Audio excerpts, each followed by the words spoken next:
Shalom semuanya, puji Tuhan ya, kita di tahun 2021 sudah melalui bulan Januari, di mana kita sudah sama-sama belajar tentang startup. Bagaimana kita harusnya membangun hubungan kembali bersama dengan Tuhan. Nah, saya rindu untuk bulan Februari ini kita masuk ke bulan yang baru, bulan yang penuh cinta, dengan tema ada apa dengan cinta ya.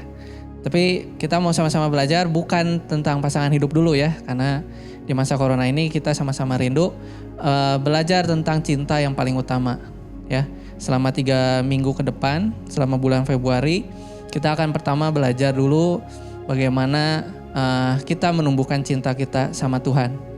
Dilanjutkan dengan cinta sama keluarga kita ya, sebagai inti dari kehidupan kita di luar sana gitu ya. Kita banyak belajar akan kasih harusnya pertama di dalam keluarga. Lalu yang terakhir kita akan sama-sama belajar tentang cinta kita kepada diri kita sendiri. Semoga di firman minggu ini, firman kali ini kita mau sama-sama belajar dan sama-sama terberkati akan firman yang akan disampaikan. Sebelum kita masuk ke dalam firman, kita mari sama-sama berdoa. Bapa, kami mengucap syukur buat kebaikan-Mu Tuhan, di mana kami boleh diberi kesempatan sekali lagi Tuhan untuk bisa beribadah kepada-Mu Tuhan. Kami masih bisa sehat, kami bisa menyaksikan, kami masih bisa mendengarkan firman-Mu. Itu semua karena anugerah-Mu Tuhan buat setiap kami. Dan kami mau bersuka cita dan terus belajar memahami kasih-Mu yang begitu luar biasa akan setiap kami Tuhan. Dan sebentar kami akan mendengarkan firman-Mu. Kiranya Tuhan Kau yang bukakan telinga kami, Kau yang bukakan pikiran, dan Kau yang bukakan hati kami, untuk kami bisa menerima firman dan melakukannya dalam kehidupan kami sehari-hari. Terima kasih Tuhan, terima kasih Yesus, dan hanya di dalam nama-Mu kami ucap syukur, amin. Selamat mendengarkan. Halo, shalom, selamat pagi teman-teman RBK Maleer, apa kabarnya semuanya? Ayo dong, walaupun di rumah, walaupun mungkin sendirian, kasih tepuk tangan yang luar biasa buat Tuhan dong. Wah, saya senang banget lihat teman-teman semua pagi hari ini sudah pada kumpul, sudah pada nongkrong semuanya untuk sama-sama ikut ibadah. Dan saya kangen banget juga sama kalian. Kalau kalian ingat, saya ibadah saya terakhir datang ke GIA Maleer itu waktu tanggal 15 Maret 2020 ya. Waktu itu saya bilang sama teman-teman semua, bisa jadi hari ini adalah ibadah terakhir kalian bersama-sama dengan teman-teman yang lain ya. Waktu itu kita di ibadah Heart of Worship, dan ternyata siapa sangka ternyata memang betul yang saya katakan, itu adalah menjadi ibadah terakhir onsite semua gereja, hampir semua gereja di seluruh dunia. Dan hari ini saya sangat senang sekali, thank you banget buat semua teman-teman di RBK GIA Maleer yang sudah mengundang saya untuk boleh membagikan firman Tuhan di awal Februari ini. Wah, ini bulan-bulan yang penuh cinta, kata pengurusnya, ini temanya adalah ada apa dengan cinta. Wah, luar biasa banget ya, ada apa dengan cinta. Nah, hari ini kita akan sama-sama belajar sebuah kebenaran firman Tuhan di permulaan bulan Februari ini, dan judul khotbah saya ialah Cannot atau Can't Take My Heart Off You. Ya, hati saya tidak bisa menjauh dari engkau. Nah, sebelum saya akan mulai firman Tuhan pada hari ini, kita akan lihat dulu sebuah video berikut ini.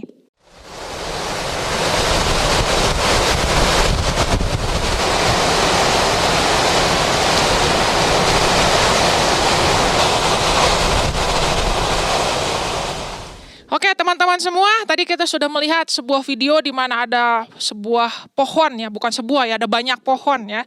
Itu kalau kita lihat tuh kayak pohon palem ya. Pohon palem itu kena angin yang sangat kencang begitu ya. Wah, kencang banget itu, sampai kita lihat tadi semuanya udah miring-miring gitu ya pohonnya. Tapi hebat banget ya teman-teman ya. Coba bayangin kalau pohon toge. Wah, kayaknya nggak akan bisa tuh dia bisa tetap kokoh berdiri seperti itu. Mereka miring, tapi tegak lagi. Dan itu pada terpaan anginnya tuh kencang banget ya. Dan memang teman-teman semua, pohon palem itu adalah pohon yang sangat-sangat kuat ya. Pohon yang sampai firman Tuhan ada katakan, hendaklah engkau bertumbuh seperti pohon palem. Orang benar itu akan bertumbuh seperti pohon palem. Dia itu akan menjadi orang-orang yang kuat.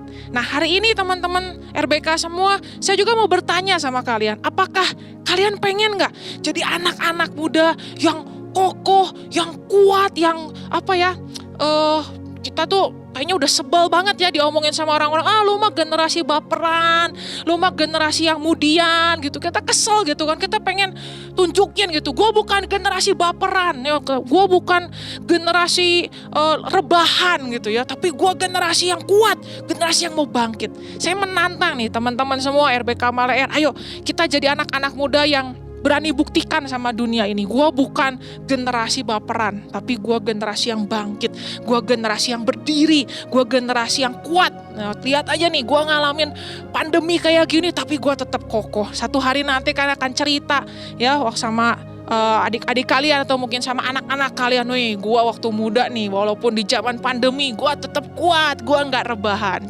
Keren ya. Nah, teman-teman semua, gimana nih caranya supaya kita bisa menjadi anak-anak muda yang kuat, anak-anak muda yang kokoh? Nah, kita akan baca firman Tuhan di Efesus pasal yang ketiga, ya, ayat yang ke-16 ya, Efesus pasal yang ketiga ayat yang ke-16. Oke, saya bacakan ya. Aku berdoa supaya Ia, ya di sini Tuhan, menurut kekayaan kemuliaannya menguatkan, sama-sama katakan menguatkan ya, dan menguatkan dan meneguhkan kamu oleh Roh-Nya di dalam batinmu, sehingga oleh imanmu Kristus diam di dalam hatimu dan kamu berakar serta berdasar di dalam, sama-sama katakan, kasih. Ya, aku berdoa supaya kamu bersama-sama dengan segala orang kudus dapat memahami betapa lebarnya, panjangnya, dan tingginya, dan dalamnya kasih Kristus, dan dapat mengenal kasih itu sekalipun ia melampaui segala pengetahuan. Aku berdoa supaya kamu dipenuhi di dalam seluruh kepenuhan Allah. Jadi teman-teman RBK semua, di sini dikatakan bahwa supaya kita kuat ya, kita harus berakar dan berdasar dengan benar ya. Pohon korma atau pohon palem tadi itu bisa kuat karena dia punya akarnya tuh dalam banget. Akarnya tuh dalam dan kokoh banget ya.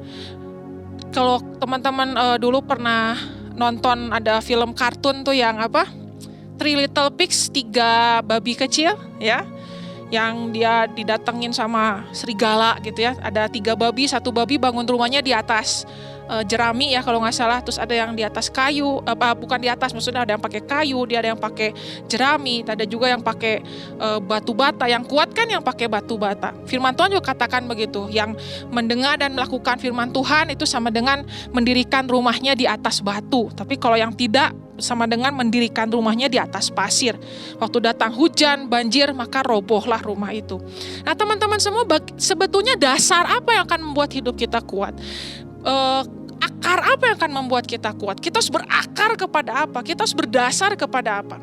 Tadi firman Tuhan sudah dengan jelas mengatakan kita harus berakar serta berdasar di dalam kasih. Ayo sama-sama ketik di kolom live chat, berakar dan berdasar di dalam kasih. Ayo ketik semuanya, berakar dan berdasar di dalam kasih. Ya, jadi teman-teman semua, kita tuh harusnya berakar dan berdasar di dalam kasih. Ya. Kasihnya ini kasih siapa dulu? Tapi di sini dikatakan kasih Kristus. Bahkan dikatakan hendaklah kamu oleh imanmu tuh bisa memahami betapa lebarnya, betapa panjangnya, betapa dalamnya, betapa tingginya. Jadi kasih Tuhan tuh begitu lebar, begitu panjang, begitu dalam, begitu tinggi. Orang-orang yang gak ingin berusaha memahami kasih Tuhan, yang tidak ingin berusaha memahami, mengenal kasih Tuhan, dia tidak akan menjadi orang yang kuat. Contoh ya. Ada orang yang memilih gua berakar dan berdasar pada sakit hati, pada kekecewaan. Wah, orang kayak begini tuh selalu kalau curhat ngomongnya gimana? Gua tuh kesel tau gak sama dia. Lu lupa ya dia pernah ngapain gua. Gua gak bisa lupain tuh apa yang dilakukan sama orang tua gua sama gua. Gua gak bisa lupain tuh yang teman-teman gua bilang sama gua. Mereka bilang gue bodoh, mereka ngebully gue gak bisa lupakan. Nah ini orang yang dia berakar dan berdasar pada sakit hati, pada kekecewaan. Jadi selalu dia membenarkan gue begini tuh ya karena mereka memperlakukan gue dengan salah. Orang tua gue jahatin gue, teman-teman gue jahatin gue. Jadi wajar dong gue kayak begini. Nah ini generasi rebahan yang mereka memilih rebah karena berakar dan berdasar kepada sakit hati. Mantan gue tuh, mantan gue. Kenapa mantan lo? Ya gitulah, selingkuh. Wah. Teman-teman, kalau kita berakar dan berdasar pada kekecewaan, kita hidup akan jadi penuh dendam. Kita akan selalu negatif thinking sama orang. Kita akan menjadi orang yang pesimis. Lihat ada orang baik langsung otaknya mikirnya, ada maunya tuh. Ada maunya tuh dia deket-deketin gua. Nah, ini orang yang berakar dan berdasar pada kekecewaan. Jadi negatif thinking, pesimis. Sekarang aja baik, ntar juga balik lagi tuh. Nah ini mereka gak akan kuat.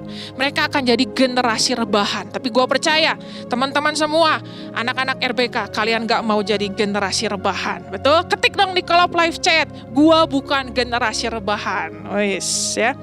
Kemudian ada lagi orang yang berakar dan berdasar pada penerimaan, pada kasih manusia. Wah gue gak diterima di situ. Gue posting sesuatu di Instagram yang nge-like cuman mama gue. Waduh sedih banget ya. Masih mending lo mama lo nge-like ya, berarti mama lo up to date banget punya Instagram ya. Tapi ada lagi yang gue ada yang nge-like Ci, wah gue sakit hati. Padahal itu gue udah foto berulang-ulang, gue sampai dari atas, dari nungging, jungkir balik segala macam gitu. Gak ada yang nge-like, wah gue kecewa gitu ya. Orang-orang seperti ini akan menjadi orang yang tertolak. Ya orang-orang yang akhirnya selalu ingin menyenangkan orang lain gitu ya. Dia gak berani kalau temennya ngajak yang gak benar, misalnya ngapain lu ibadah lu ibadah online ngapain sih lu kurang kerjaan lu, kakak rohani lu juga gak ngelihat lu, udah lu tidur aja lu, ntar sore aja lu ibadahnya. Wah itu mereka tuh cari penerimaan orang, takut kehilangan temen.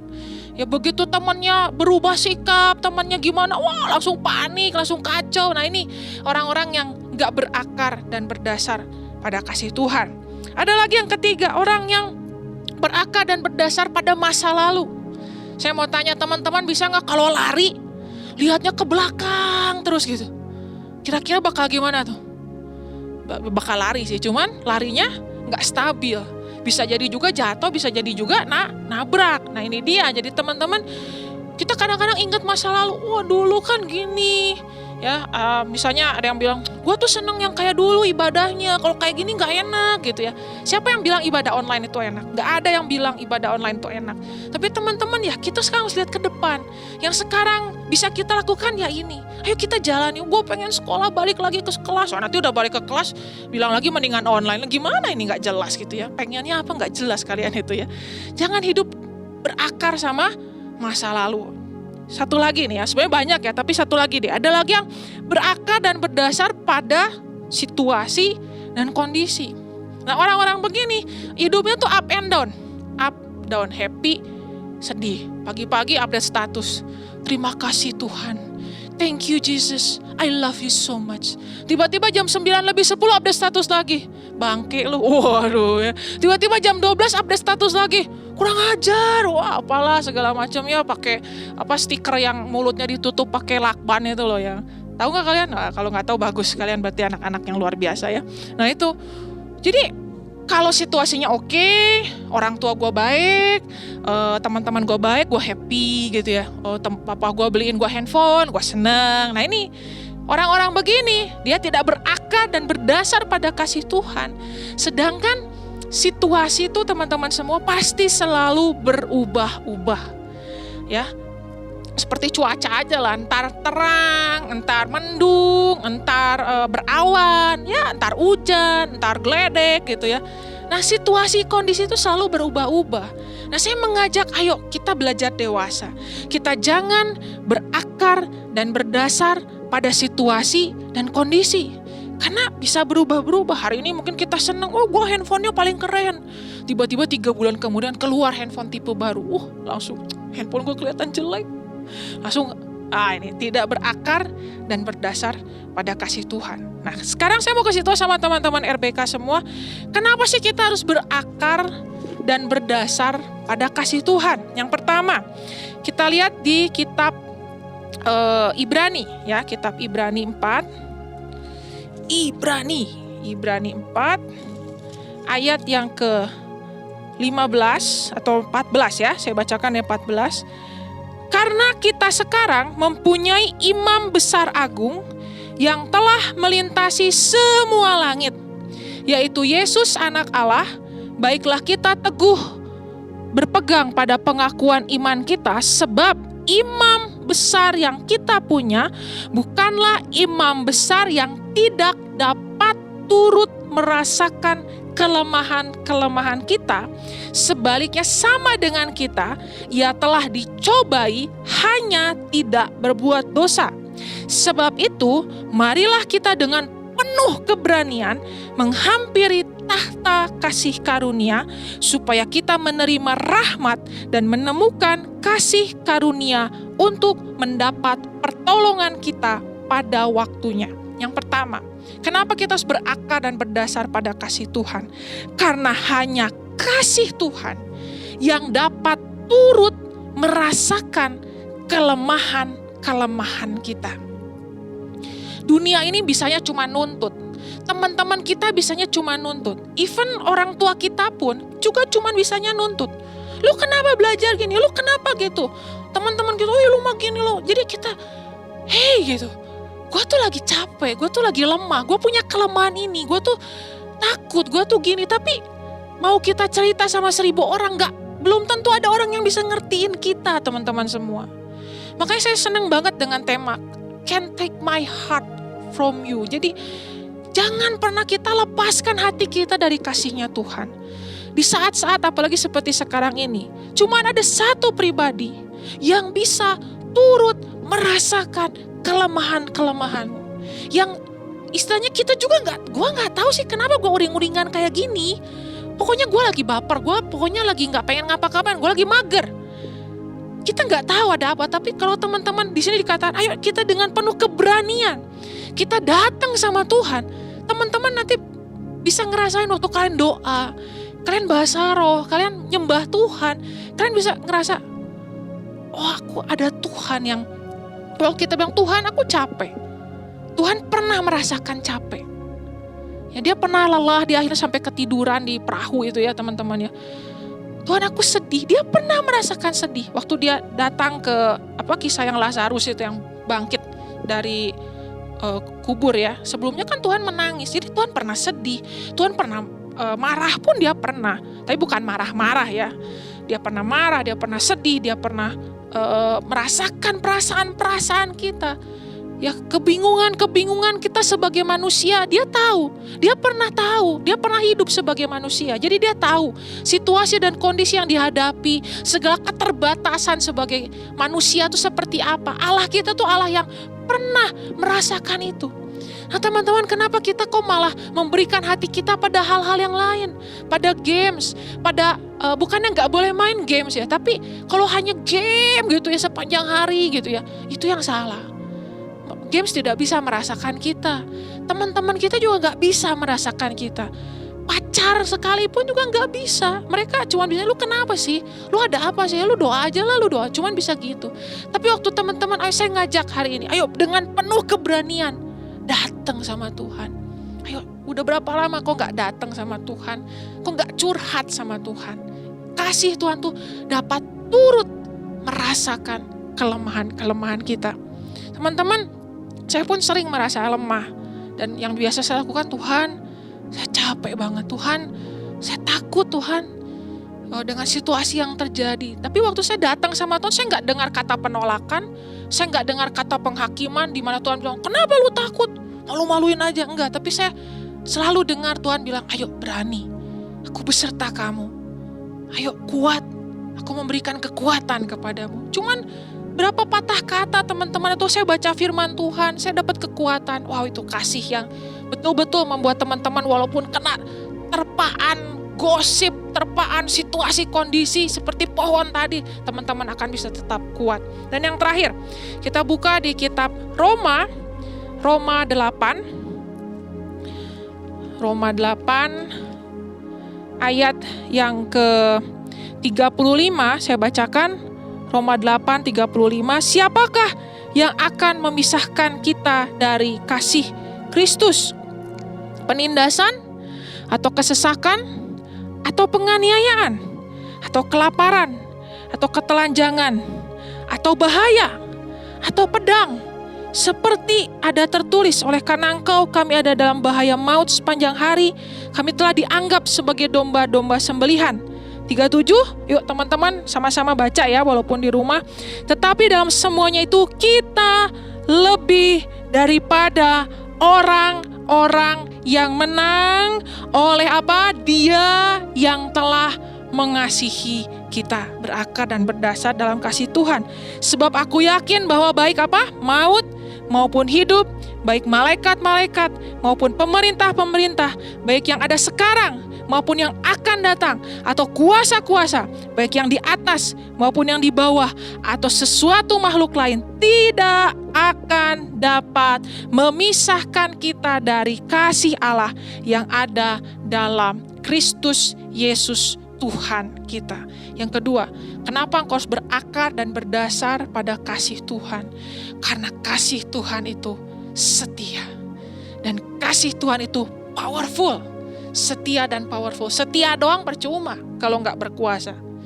Teman-teman kita mungkin setia, misalnya kita lagi susah ya, gue setia, gue tetap dengerin lu curhat, tapi nggak bisa do nothing gitu. Jadi dia nggak bisa lakukan apa-apa, do nothing aja, nggak ada yang bisa dia lakukan. Dia cuma bilang ya sabar ya yang kuat ya, setia sih. Tapi kalau di sini kita lihat dia bukan hanya setia, tapi dia juga berkuasa. Kan ayat 37 tadi katakan kita lebih daripada orang-orang yang menang. Dia sanggup menjadikan kita sebagai pemenang-pemenang. Games mungkin kau merasa dia teman setiamu, tapi ya games gak bisa lakukan apa-apa buat hidup kita. Boleh main sebagai hiburan gitu ya, it's okay, saya juga gak larang. Tapi kalau cuman itu yang kau kerjakan tiap hari, itu bahaya. Kau gak berakar dan berdasar dalam kasih Tuhan. Teman-teman boleh kita punya pertemanan, tapi mereka bisa apa buat hidup kita? Paling cuma mendengar, menguatkan, bikin kita ketawa. Tapi permasalahan hidup kita ya tidak ada jalan keluarnya. Nah, siapa? Kasih seperti apa yang bisa memberikan jalan keluar? Hanya kasih Tuhan. Dan yang saya senang, kasih Tuhan itu tidak dapat dipisahkan oleh apapun. Jadi teman-teman, kalau hari-hari ke depan di sini dikatakan kelaparan, ketelanjangan, penganiayaan, bahkan kuasa-kuasa, malaikat, kuasa pemerintah, apapun. Teman-teman, apapun yang terjadi, percayalah, saya aman di dalam kasih Tuhan. Jangan takut teman-teman. Dia Allah yang jauh lebih berkuasa daripada apapun. Apapun yang menimpa hidup kita, kita harus percaya bahwa kasih Tuhan sanggup membawa kita keluar dari setiap permasalahan-permasalahan yang terjadi. Ayo hari-hari ini saya mengajak teman-teman RBK, jangan tinggalkan jam-jam doamu. Jangan kau biarkan hatimu teralihkan oleh yang lain. Ayo hatimu tetap melekat pada kasih-Nya Tuhan. Ayo hatimu tetap percaya Tuhan, Kau adalah Allah yang mengasihi aku. Dan aku mau hidup dalam pemeliharaan Tuhan, dalam kuasa Tuhan. Maka saya percaya teman-teman kau semuanya akan menjadi anak-anak muda yang seperti pohon palem tadi. Yang walaupun mendapatkan terpaan masalah, terpaan hal-hal yang gak enak, tapi engkau akan tetap kokoh, engkau akan tetap kuat. Sekali lagi teman-teman, ayo berakar dan berdasar pada kasih Tuhan. Ayo belajar memahami kasih Tuhan, mengenal kasih Tuhan. Gimana caranya? Ayo jam-jam doamu, sel grupmu, ayo tetap ikut sel grup, ayo tetap ikuti pertemuan-pertemuan ibadah, ayo cari mentor, cari kakak rohani di gerejamu. Saya percaya di GI Amaleer ada begitu banyak kakak-kakak rohani yang siap untuk membimbing kalian. Ayo ikuti apa yang mereka katakan. Ayo banyak dengar-dengaran akan suara pemimpin-pemimpinmu. Dan terus belajar firman Tuhan, terus belajar dan minta Roh Kudus buat saya bisa memahami dan mengenal kasih Tuhan. Amin teman-teman semua, yuk sama-sama kita berdoa. Tuhan terima kasih buat siang hari ini. Kami bersyukur ya Tuhan karena pada saat ini kami boleh dengar kebenaran firman Tuhan. Ampuni kami Tuhan kalau selama ini mungkin kami mulai mengalihkan hati kami kepada hal-hal yang lain yang lebih menarik. Mungkin itu tontonan-tontonan, games, teman-teman kami, dan kami tidak lagi berakar dan berdasar pada kasih-Nya Tuhan. Itulah sebabnya hari-hari ini mungkin kami lebih moody, kami jadi baper, kami jadi kaum rebahan yang gak fight hadapi situasi dan kondisi yang terjadi. Tapi hari ini Tuhan, seperti kata firman-Mu, kami mau dengan penuh keberanian, kami datang menghampiri tahta kasih karunia Tuhan. Ayo teman-teman RBK saat ini, hampiri tahta kasih karunia Tuhan. Kalau engkau capek, engkau boleh bilang sama Tuhan, aku capek Tuhan. Tuhan, aku capek sama sekolah online ini. Tuhan, aku capek dengan situasi kondisi di rumah Tuhan. Tuhan, aku lelah, Tuhan, aku takut, Tuhan, aku khawatir. Katakan semuanya itu sama Tuhan. Dan percayalah teman-teman, saat ini juga Tuhan mengalirkan kasih-Nya kepadamu. Tuhan memberikan kekuatan yang baru kepadamu. Ada damai sejahtera dan sukacita yang berlimpah-limpah daripada Tuhan saat ini mengalir dalam dirimu. Bapak, aku berdoa buat setiap anak-anak-Mu Tuhan di RBK Maleer. Aku berdoa biarlah semuanya pada pagi hari ini boleh mendapatkan kekuatan yang baru. Mereka boleh mengalihkan hati mereka dari dunia dan membuatnya berakar dan berdasar di dalam kasih Tuhan. Kasih yang setia, kasih yang berkuasa, kasih yang tidak akan meninggalkan anak-anak-Mu. Walaupun di dalam tekanan apapun, tidak ada yang sanggup memisahkan anak-anak-Mu daripada kasih-Mu. Tuhan, aku berdoa berkati kesehatan setiap anak-anak-Mu, berkati sekolah dari setiap anak-anak-Mu, kuliah maupun pekerjaan mereka. Berikan hikmat, berikan jalan keluar, berikan terobosan. Berkati juga setiap orang tua dari setiap anak-anak-Mu, kalau ada yang mengalami masalah dalam perekonomian mereka, Tuhan berikan jalan keluar, berikan terobosan. Dan aku berdoa Tuhan, biarlah perlindungan yang sempurna Tuhan berikan buat setiap teman-teman di RBK Maleer. Dan saat ini teman-teman semua, ayo sama-sama terima berkat daripada Tuhan. Angkat kedua tanganmu saat ini dan terimalah Tuhan Yesus mengasihi engkau. Terimalah saat ini berkat kemenangan, berkat keberhasilan, berkat keberuntungan, cinta kasih daripada Tuhan Yesus di dalam persekutuan yang manis dengan Roh Kudus akan menyertai engkau semua mulai sejak saat ini bahkan sampai Maranatha, Tuhan datang yang kedua kalinya. Mari kau semua yang sudah menerima dan percaya sama-sama katakan amin. Tetap semangat semuanya teman-teman RBK Maleer. God bless, happy Sunday.